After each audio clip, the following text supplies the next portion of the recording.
로하. 여러분 안녕하세요. 세상 편한 목소리로 책 읽어주는 남자 김로빈입니다. 오늘 소개해드릴 책은 신데렐라가 백설공주보다 아름다운 이유입니다. 지은이 김나정님이고요. 펴낸 곳 이끌리오. 좋은 책 소개와 낭독을 허락해주신 북21 출판사에 진심으로 감사드립니다. 지은이 소개해드리겠습니다. 1974년 서울 출생으로 상명여대 교육학과, 서울여대 중앙대 대학원 문예창작학과를 졸업하셨고요. 2003년 동아일보 신춘문예 단편소설 부분에 비틀즈의 5번째 멤버가 당선되었고요.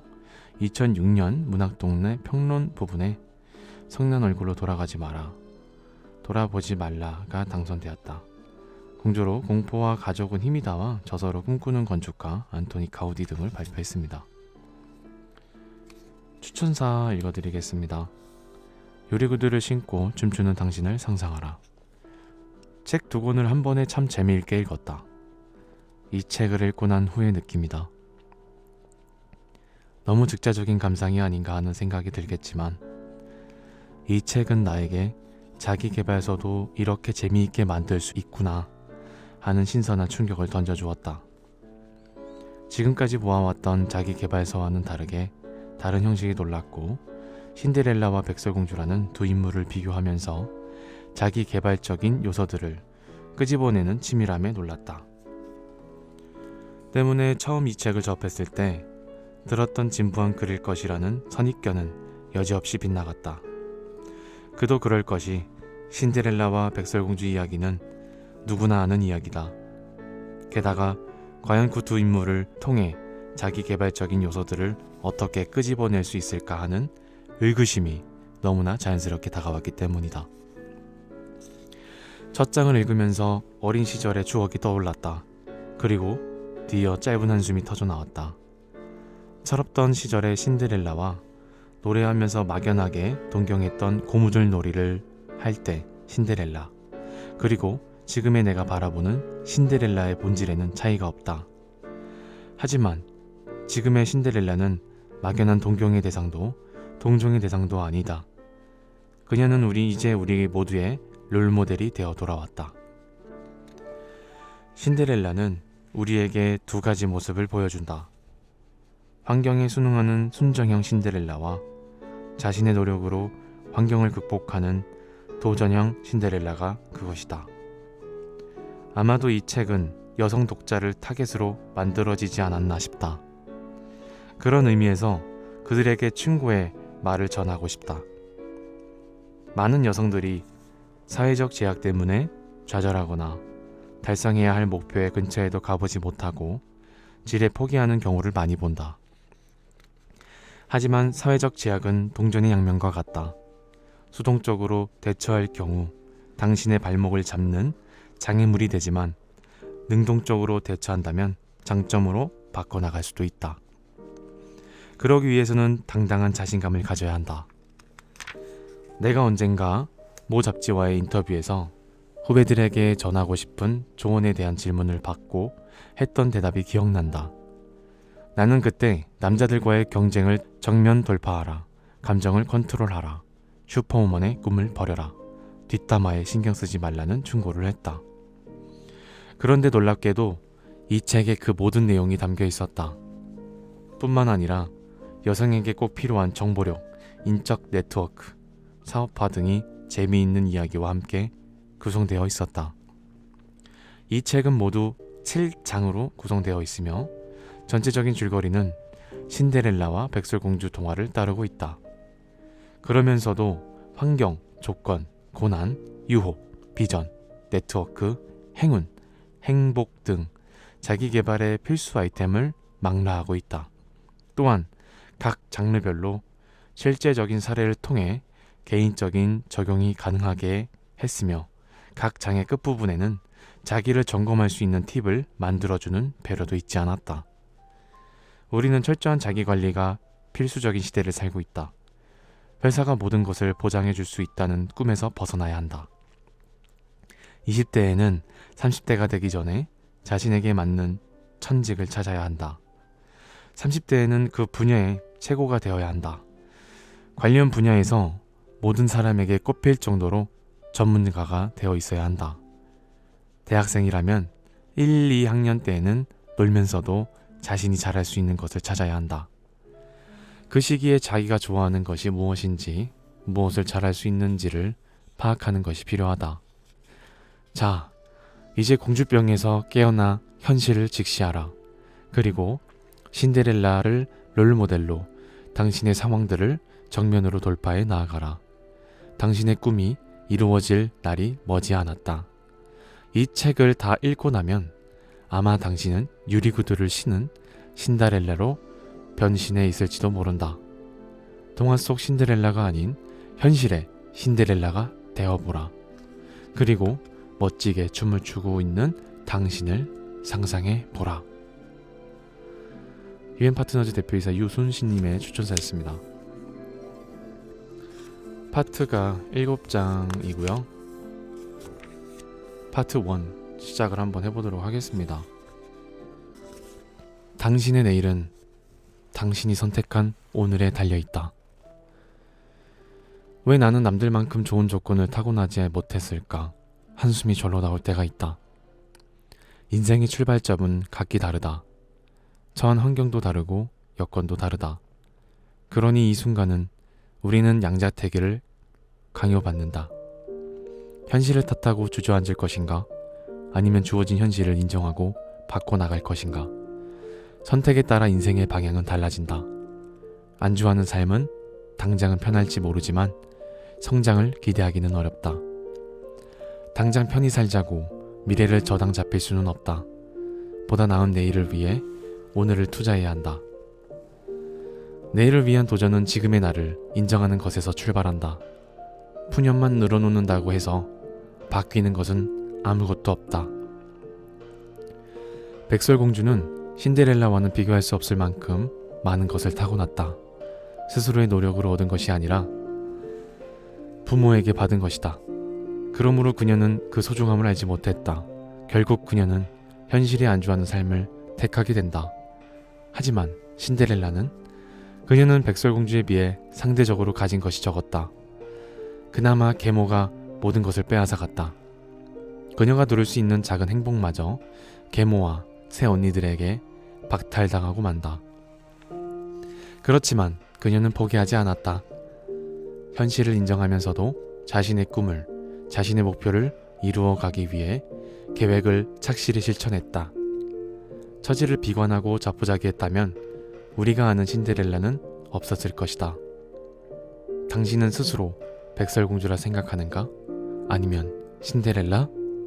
어떤 삶을 살 것인가를 선택하는 것은 당신의 의지에 달려있다. 하지만 그 결과에 대한 책임은 역시 당신의 몫이다. 오늘의 나를 보자. 그리고 내일을 위한 계획을 세우고 실천하자. 당신의 내일은 당신이 선택한 오늘에 달려있다. 리오 왕님이 말씀하셨던 어록입니다. 이게 최악이다 라고 말할 수 있는 동안은 결코 최악이 아닌 것이다 라는 말이 있네요. 조건은 성공의 필요 충분 조건이 아니다. 백설공주는 미녀였다. 타고난 조건만 보자면 그녀의 행복을 의심할 사람은 아무도 없다. 그녀의 행복은 너무나 당연한 것이었다. 그러나 따져보면 그녀가 가진 행복의 조건들은 모두 물려받은 것들이다. 출생신분이나 미모는 타고나는 것이지 제 힘으로 얻는 것이 아니다. 축복받을 만하지만 왠지 불안하다. 우연찮게 얻은 것들은 흔들리기 십상이기 때문이다. 백설공주의 영문 이름 스노우 화이트. 그녀는 흰 눈 공주다. 흰색은 쉽게 때가 타고 눈은 해만 들면 금세 녹는다. 아슬아슬하게 아름답다. 흰 눈처럼 그녀의 행복은 이런저런 고난에 쉽게 무너진다. 엄마가 돌아가시고 새 엄마가 들어오자 그녀의 행복은 흔들렸고 변장한 새 엄마의 방문에 더 큰 고난을 맞이한다. 누구나 살면서 예기치 못한 일들을 겪기 마련이다. 아무리 날렵하게 움직여도 모조리 피해갈 수는 없다. 중요한 것은 한 번의 고난을 겪으면 다음 고난에 대비할 내성이 길러진다는 것이다. 하지만 백설공주는 속수무책으로 순진했다. 한 번 죽을 고비를 넘겼으면 다음번에는 문을 열어주지 말아야 한다. 2번 당했으면 초인종 소리에 경계 경보를 울려야 한다. 자라보고 놀란 가슴 소뚜껑 보고도 놀란다는 말도 있지 않은가. 그러나 그녀는 박물장사의 몇 마디에 너무 쉽게 넘어갔다. 허리띠에 숨이 막히고 정수리에 독바른 빛이 꽂히고 종국에는 독사과까지 깨물어 먹었다. 3살짜리도 뜨거운 물에 닿아 놀라면 수도꼭지 근처에 놀지 말아야 한다는 것을 안다. 그러나 백설공주는 예쁘고 멋진 물건만 보면 어서옵쇼 하면서 문부터 열어준다. 자동문이 따로 없다. 백설공주는 공주라 남달랐다. 왕궁에서 걱정 없이 살았고 불행이나 고난을 겪은 바 없다. 그러니 그곳에 효과적으로 대처하는 방법을 몰랐다. 일단 누구든 자신을 사랑했기 때문에 누군가 자신을 죽이려 든다든가 사실을 이해하지 못했다. 설마 누가 날 미워하겠어? 할머니는 날 보고 예쁘대. 친절하게 보이잖아. 사과에 독이 들어있을 줄은 상상도 못했다. 더구나 깨물어 먹은 반대편에 독이 발라져 있을 것이라고는 의심조차 하지 못했다. 홈즈, 소년탐정 김전일 수준의 추리력이 없어도 충분히 짐작할 만한 술수다. 백설공주는 타인의 악이나 갑작스런 돌발 상황에 미숙하게 대처했다. 공주는 언제나 남의 도움만 받고 산다. 난쟁이들아, 날 또 살려줬구나. 난쟁이들이 얼마나 식은땀을 흘리고 가슴을 졸였는지 그녀는 모른다. 공주들은 원체 그렇다. 타고난 조건이 좋다고 반드시 행복이 보증되는 것은 아니다. 성공한 부모의 자녀들은 평범한 부모의 자녀들보다 불행해질 여지가 많다고 한다. 높은 지위에 있는 부모들은 자녀들이 자기처럼 성공하기를 바란다. 자녀의 성공을 위해 윽박지르고 사사건건 간섭하고 통제하려 들기 십상이다. 심리학자 메이들린 레빈의 말에 의하면 성공한 사람들의 자녀는 극단적으로 불행하고 단절되고 수동적인 존재가 될 가능성이 높다고 한다. 그들은 자기가 성공했기 때문에 자녀의 실패를 용납하지 못한다. 아니, 왜 그것도 못하니? 엄마 아빠는 했는데. 이런 식이다. 부모 따라잡기에 실패한 자녀들은 점점 자신감을 잃게 된다. 왜 훌륭한 유전자를 타고났는데 이것밖에 못할까? 게다가 그런 부모님들은 자신의 성공에 몰두한 나머지 자녀에게 무관심하다. 왕국 경영과 외국 사절 접대, 전쟁 문제로 분주한 아버지와 무도회에 자선 파티에 여념없는 엄마는 딸에게 관심을 쏟을 여력이 없다. 백설공주의 엄마는 미녀였고 딸 역시 새까만 머릿결, 눈처럼 하얀 피부, 빗방울처럼 빨간 입술을 가진 여자아이이기를 그녀는 바랬다. 자애로운 성품, 좋은 머리, 남다른 능력 같은 것은 바라지도 않았다. 그 시절 여자는 예쁘면 그만이었다. 만일 왕비의 기대와 다르게 덤불 같은 머릿결, 두꺼비 피부, 순대 입술의 공주가 태어났다면 어찌 되었을까? 이건 절대 내 아이가 아니야. 왕비는 울부짖었을 것이다. 21세기였다면 왕은 당장 왕비의 성형수술 이력부터 조사했을 테지만 왕은 왕비의 말대로 아이가 마녀의 저주를 받았다고 생각했을 것이다. 그리고 못생긴 공주는 철가면을 쓰고 평생 왕궁 북쪽탑에 갇혀 살게 되었을 것이다. 늠름한 왕, 아름다운 왕비, 아름다운 공주 3종 세트에 어울리지 않는 자식은 버림받을 가능성이 높다. 기대하는 수준이 워낙 높기 때문이다. 못생긴 공주는 뿔 달린 토끼처럼 비정상적인 존재로 취급당한다. 못생긴 공주들이 외로운 까닭은 그 때문이다. 그들을 위한 동화는 없다. 조건은 말 그대로 조건일 뿐이다. 그것을 어떻게 활용하는가는 당신의 몫이다. 아무리 좋은 조건을 타고났다 해도 백설공주와 같은 태도를 보인다면 좋은 결과를 기대할 순 없다. 조건은 당신의 성공을 위한 필요 조건일 수는 있지만 필요 충분 조건이 아님을 기억하라. 나에 대한 오해를 수집하라. 백설공주와 신데렐라는 미녀였다. 남다른 미녀에게는 뭇 여자들의 시기와 질투가 따라붙기 마련이다. 이기적인 외모와 몸매의 소유자는 나의 이타적이기만 한 외모를 탓하기만 한다. 새엄마와 의붓 언니들이 신데렐라를 미워한 것도 그 때문이다. 내가 갖지 못한 것을 남이 가지고 있을 때 속이 쓰리다.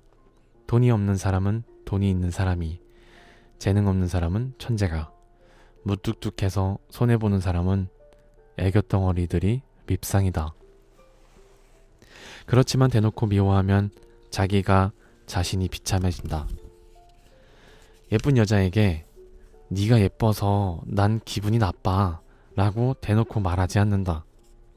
네 얼굴 때문에 내 얼굴이 싫어져 라고 자백하지도 않는다. 대신 은근히 따돌리거나 비아냥거리거나 놀림거리로 삼는다. 신데렐라, 이 먼지 좀 봐. 얼굴 꿀미 시간에 걸레질이나 한 번 더 하지 그래? 네 머리는 장식품이니? 하긴 그렇지.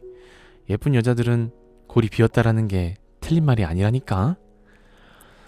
시기의 대상이 된 사람은 자기 자신의 장점들에 대해 의심하기 시작한다. 내 얼굴 때문에 불편한가?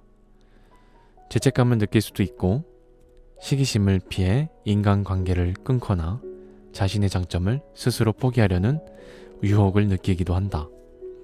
날 따돌리지 말아줘. 알고 보면 다 별거 아니야. 튀어나온 못은 때때로 모진 망치질을 견뎌야 한다. 새엄마와 의붓 언니들의 질투와 시기심이 나날이 심해지자 신데렐라는 위기의식을 느꼈다. 이러다간 쫓겨나겠다. 얼굴에 해코지를 할지도 몰라. 그래서 그녀는 일부러 벽난로의 젤을 얼굴에 발랐다. 특전 대원들이 야간 작전 수행 시 얼굴에 위장용 크림을 칠하듯 위장 전술을 썼다. 아무리 집안일로 바빠도 얼굴에 물 칠할 짬은 있다. 하지만 신데렐라는 자기 얼굴을 더럽게 방치했다. 그러자 새엄마와 의붓 언니들은 여전히 놀려대기는 했지만 발톱을 세우지는 않았다. 이런 신데렐라와 위장술은 사회 고위층에게 요구되던 노블리스 오블리제, 기업 이윤의 사회 환원, 제도화된 기부 문화 같은 사기 당하는 사람이 만들어낸 생존 방식과 일맥상통한다고 볼 수도 있다. 젤을 칠한다 해도 예쁜 얼굴이 사라지는 것은 아니다. 쟤는 비누칠을 하고 세수만 하면 깨끗하게 사라진다. 신데렐라는 자신의 미모를 숨기며 때를 기다린 것이다.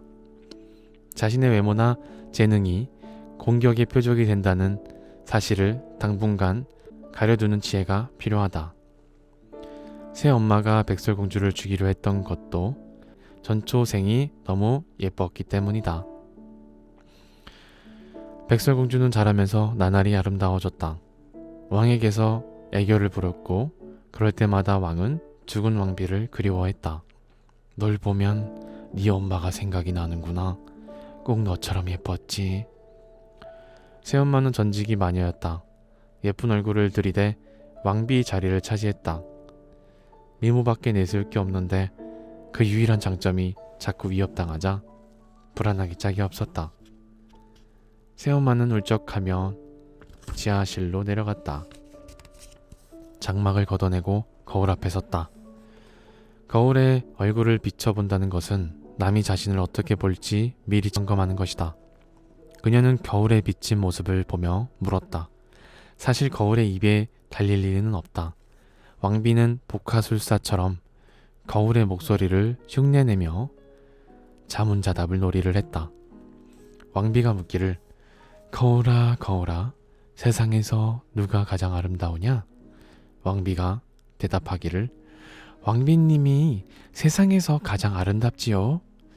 질투의 뿌리에는 자신감 없음이 자리 잡고 있다. 자기 위치가 불안하니 계속 스스로에게라도 확인받고 싶은 것이다. 왕비는 물이 오르는 의붓달의 미모의 위협을 느꼈다. 그래서 거울에게 거듭거듭 묻는다. 내가 예뻐? 백설공주가 예뻐? 시기심은 비교를 통해 강화된다. 왕비는 그녀 나름대로 예쁘고 공주도 나름대로 예쁘다. 그러나 왕비는 그 사실을 인정하지 못했다. 어쨌든 이 왕국에서 내가 제일 예뻐야 해. 거울에 비친 얼굴은 점점 일그러진다. 누구를 미워하면 얼굴에 그늘이 진다. 꽃밭에서 햇살을 받으며 뛰어노는 공주의 얼굴은 환하지만 그에 비해 왕비의 얼굴은 점점 어두워진다. 공주 얼굴에는 뾰루지라도 발견하면 왕비는 혹시나 해서 지하실로 달려 내려간다. 그러나 거울에게 묻지만 거울은 언제나 같은 대답을 한다. 문의하신 내용의 답은 지난번, 지지난번 답과 다를 바 없습니다. 마침내 그녀는 딜리트 키를 눌러 전처의 딸을 세상에서 삭제해버릴 결심을 한다. 예쁜 것은 죄가 아니다. 하지만 때로는 예쁘다는 것 때문에 오해받기도 한다. 흔히 예쁘면 머리가 나쁘다, 인물값 한다는 오해를 받을 때가 많다. 얼굴도 예쁜데 실력도 출중하면 세상이 너무 불공평하다고 생각하는 사람들의 심리 때문이다. 미녀들은 회의 준비보다는 회의석상에 입고 나갈 의상에 더 신경을 쓴다. 하지만 자기 생에 적극적인 사람들에게 외모와 실력은 꼭 잡아야 할 두 마리 토끼다. 토끼 한 마리가 있다고 해서 다른 토끼는 버리라는 법은 없다. 사람들은 외양보다 내면이 더 중요하다고 생각한다. 그러나 인간에게 독심술이 없으니 당신을 평가하는 첫 번째 잣대는 외모다. 출중한 외모 때문에 실력이 가려질 경우도 있다. 회사의 꽃이나 마스코트로만 볼 뿐 일꾼으로 보지는 않는다. 설사 실력으로 진급한다 해도 미인계를 썼다는 등 고설수에 시달린다. 눈에 띄는 외모 때문에 타깃이 될 가능성도 높다. 답답하지만 일일이 찾아다니며 변명할 수도 없는 노릇이 아닌가. 그렇다고 일부러 고쟁이에 산발을 하고 출근을 할 수도 없다. 당신이 무슨 일을 해도 그들은 당신을 자기들의 편견에 따라 바라본다. 타인의 시선에 따라 자신을 송두리째 바꿀 수는 없다. 타인이 오해를 할 때 담담하게 받아들이는 자세가 필요하다. 또한 누구나 다른 사람에게 대책 없이 오해할 때가 있다. 오해를 이해로 바꾸는 데는 시간이 걸린다. 그리고 오해를 넘어서 얻는 이해는 생명력이 더욱 강하다. 고난은 소리 없이 찾아온다. 신데렐라와 백설공주는 모두 어린 나이에 위기를 맞았다. 위기는 엄마의 죽음으로 시작된다. 그리고 느닷없이 새엄마가 들이닥친다. 게다가 그 새엄마들은 그들을 미워한다. 더군다나 아버지들마저 그들 편이 아니다. 신데렐라의 아버지는 딸이 흉한 몰골로 다니고 구박을 받는 것을 뻔히 아는데도 새엄마 편들만 들어주었다. 이 사람이 새로운 환경에서 힘들 거야. 네가 좀 도와주렴. 적반하장도 유분수다. 백설공주 아버지는 한술 더 떴다. 딸이 실종되었는데 수색 작업도 안 한다. 숲과 왕궁은 지척에 있다. 군의병과 사냥개 몇 마리만 풀면 금방 딸을 찾아낼 수 있었다. 그런데 왕은 공주가 멧돼지의 습격을 받았다는 왕비의 말만 고지곳대로 믿고 왕궁 정원에 근사한 납골당만 세웠다. 추모 행사만 일주일간 성대하게 거행했다. 신데렐라와 백설공주는 팔자 타령을 늘어놓을 충분한 이유가 있다. 누구든 살다 보면 힘든 일을 겪게 마련이다. 삶이 주는 힘을 원한을 낳기도 하고 창조의 원동력이 되기도 한다. 그 힘듦을 겪을 때 사람들은 분노한다. 그 분노가 창조의 원동력이 되는 것이다. 엄마는 왜 그렇게 일찍 돌아가셨지? 내 결혼식까지는 보고 떠나셨어야지. 그리고 새엄마는 왜 저 모양일까? 아빠는 여자 보는 눈도 없나? 첩첩산중의 사면초가 게다가 백척간두에 서있다. 이쯤 되면 자신의 운명이 원망스럽다.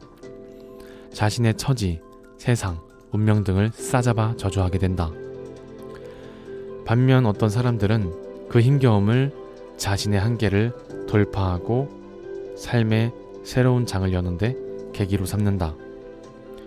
역사적으로 악한 일을 한 사람들도 뛰어난 일을 한 사람들도 대개 남보다 더 큰 힘겨움을 이겨낸 사람들이다. 다만 그 힘겨움으로 자신을 파괴시킬 것인가 혹은 창조의 발판으로 삶을 것인가는 본인 선택에 달려있다. 계속 늪에 두 다리를 묶고 있을 것인가, 힘을 내서 한 발자국씩 그곳에서 벗어날 것인가 선택해야 한다. 오프라 윈프리, 그녀는 흑인이다. 사생하였다. 가난했다. 뚱보였다. 게다가 미혼모였다. 슬럼가에서 생활고에 시달리며 생활만한 조건을 두루 갖추고 있었다. 그러나 이 많은 악조건들에 대해 오프라 윈프리는 이렇게 대꾸한다. 그게 뭐 어쨌다고? 빈민가 출신의 14살에 임신을 하고 20대에는 마약에 빠져 지냈던 흑인 소녀 오프라 윈프리는 힐러리 클린턴 다음으로 미국에서 가장 존경받는 여성이며 세계에서 가장 높은 개런티를 받는 토크쇼의 프리 마돈나로 불린다. 자신이 이룬 부로 아프리카에서 4세대 흑인 여성 지도자를 교육하는 사업도 추진하고 있다. 그녀는 힘든 시절 고난을 극복한 흑인 여성들이 강인한 삶을 다룬 소설을 읽으면서 의지를 길렀다고 한다. 그리고 그녀는 온갖 악조건을 딛고 그것들과 전력을 다해 싸웠다. 문제는 의지다. 당신이 처한 환경이나 조건은 단지 걸림돌에 불과하다. 그 걸림돌을 돌파할 수 있는 것도 문제를 해결하겠다는 의지에 달려있다. 그것은 누군가에 대신해 줄 수 있는 것이 아니다. 오직 당신만이 할 수 있는 일이다. 사람은 누구나 실수를 한다. 이를 배운다는 것은 실수를 줄이는 법을 배우는 것이다.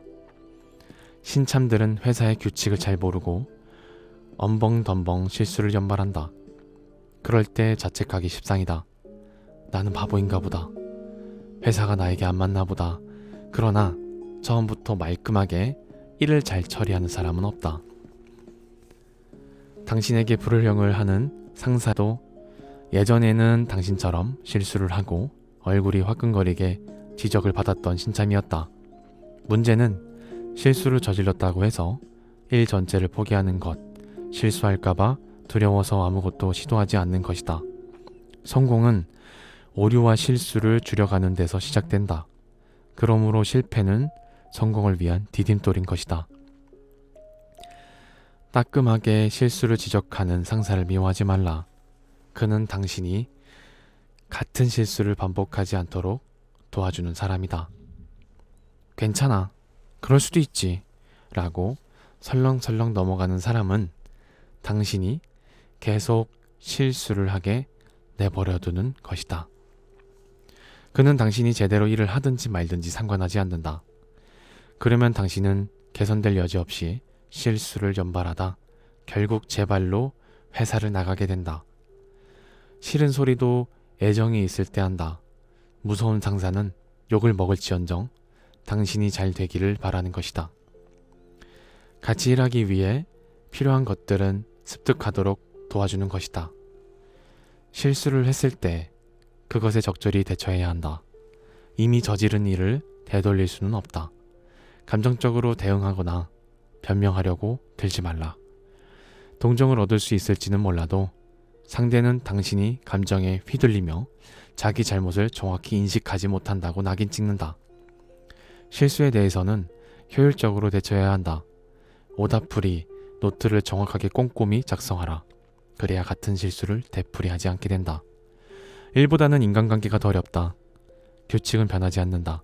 하지만 인간은 변하고 각자 다르다. 사람은 아주 사소한 이유로 상대를 미워하기도 한다. 이를테면 옷차림이나 식사 습관, 말 버릇 때문에 당신을 혐오 대상으로 삼는 것이다. 그러나 왜 싫어하는지 솔직하게 털어놓지는 않는다. 그러면 당신은 안절부절 못한다. 억울해하기보다는 이유를 곰곰이 생각해보라. 왠지 싫은 사람이라고 싸잡아 말하지만 분명 이유가 있다. 그것이 상사와의 문제일 수도 있다. 하지만 그는 조직 내에서 당신의 앞길을 가로막을 수 있는 사람이다. 상사를 바꿀 수는 없다. 그러므로 이유를 따져보고 바로 당신이 먼저 개선해야 한다. 이것이 현실이다. 모든 문제의 해결은 현실을 인정하고 올바로 인식하는 데서 출발한다라는 점을 기억하라. 네, 지금까지 신데렐라가 백설공주보다 아름다운 이유 1부를 마치겠습니다. 오늘도 끝까지 들어주셔서 진심으로 감사드립니다. 여러분들의 구독과 좋아요, 댓글은 저에게 파이팅을 줍니다. 하루를 살아도 행복하게, 여러분들 모두 행복하세요. 그럼 안녕. 로바.